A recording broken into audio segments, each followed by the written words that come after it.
Hey, what's going on guys? Welcome to this Bandos guide. This is going to be a remake of the previous one I made because I don't think that was up to quality standards.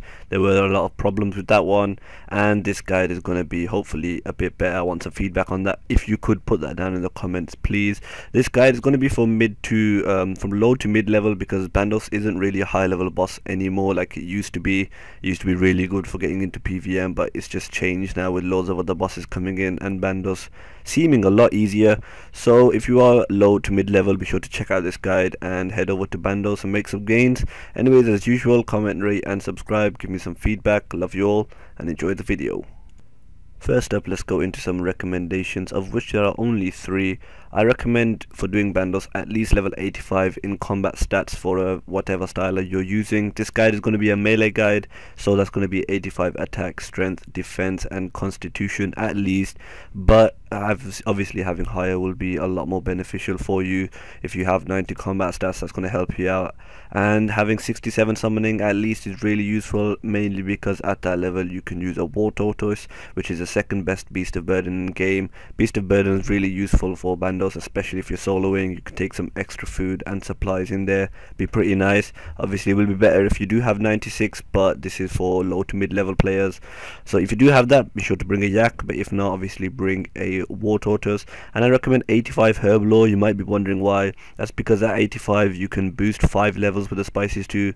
I know you can boost 6, but that is really uncommon, so you can boost 5 levels with the spices too to get level 90 herb lore, and at that level you can make all the extreme potions for melee, which is extreme attack, defense and strength, and that is only if you don't have overloads. Obviously if you have overloads, it will make your trips a lot easier and possibly extend them for a bit, making you better at killing Bandos. So if you do have overloads, be sure to bring them, but if not, at least 85 herb lore will be really good for extremes. I wouldn't recommend doing Bandos with supersets unless you are max combat, but at max combat most people have overloads anyway, so that is redundant.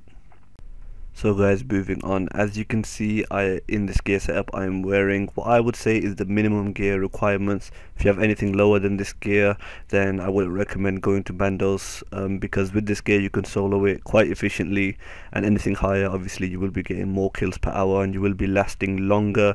As you can see, I have the chaotic maul, which is a two-handed weapon, so my ability bar is tailored with two-handed abilities. If you have dual wield weapons, you want to change up your ability bar, swap out a couple of the two-handed abilities for some dual wield abilities. I'd say there really isn't a massive difference between dual wield and two-handed weapons. Just bring the main thing is the tier. So if you have tier 80 dual, if you have tier 80, then bring that. If you have tier 90 Drygores, definitely bring those. Melee is the most common combat style at Bandos. That's why I'm showing it in the gear right here, and I'm just wearing Bandos gear. If you can see that purple thing in my pocket slot, that is a shard of Zaros. You get that from a quest, and with that, none of the monsters in the God Wars dungeon are aggressive to you. They're all unaggressive, so it's really useful, and you want to unequip that once you've got your KC. Put on your sign of life just in case Bandos kills you. You can stay there for a bit longer. Obviously dying isn't nice. I've got a spare war tortoise pouch and only one holy overload. That potion is a overload and a prayer renewal mixed, and the best thing to do with Bandos is, or any boss really, is to take this gear that I'm showing you right now on screen and then take one trip, see how it goes. If you last longer, if you run out of prayer, sorry, and the trip ends because of that, then you want to bring more prayer pots and less food, and obviously vice versa, change it up. Also you can try out loads of different auras and change your ability bar while you're there, see what works best for you, and then remember that and take that on the trip. This is just a example and it's what works for me.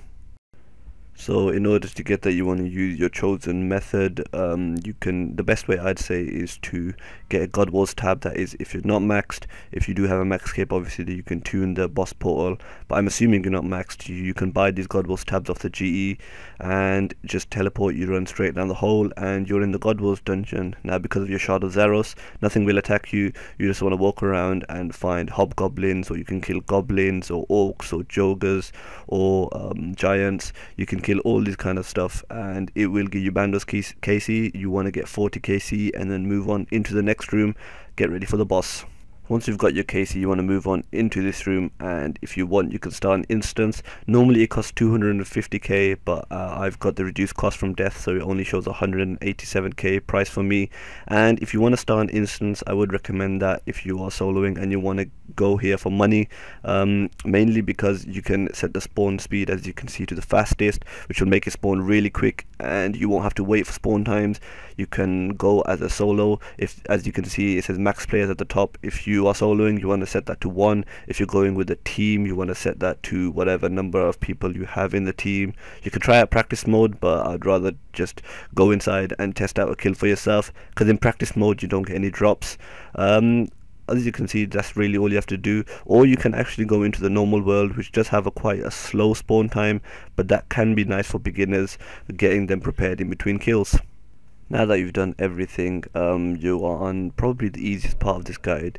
What I like to do is just put on revolution and go to work with my abilities and kill the boss. If you are quite high in defense, you have over, I'd say, 95 combat stats, you can soul split the boss. But if you have anything lower than 90 defense, definitely you want to pray melee, because you will get wrecked here, and just kill the boss. There's nothing special, no special mechanics in normal mode for Bandos, so you just want to kill the boss, kill the 3 minions, and by that time, depending on what spawn time you've chosen, if you want instance, the boss will respawn and you can kill it again.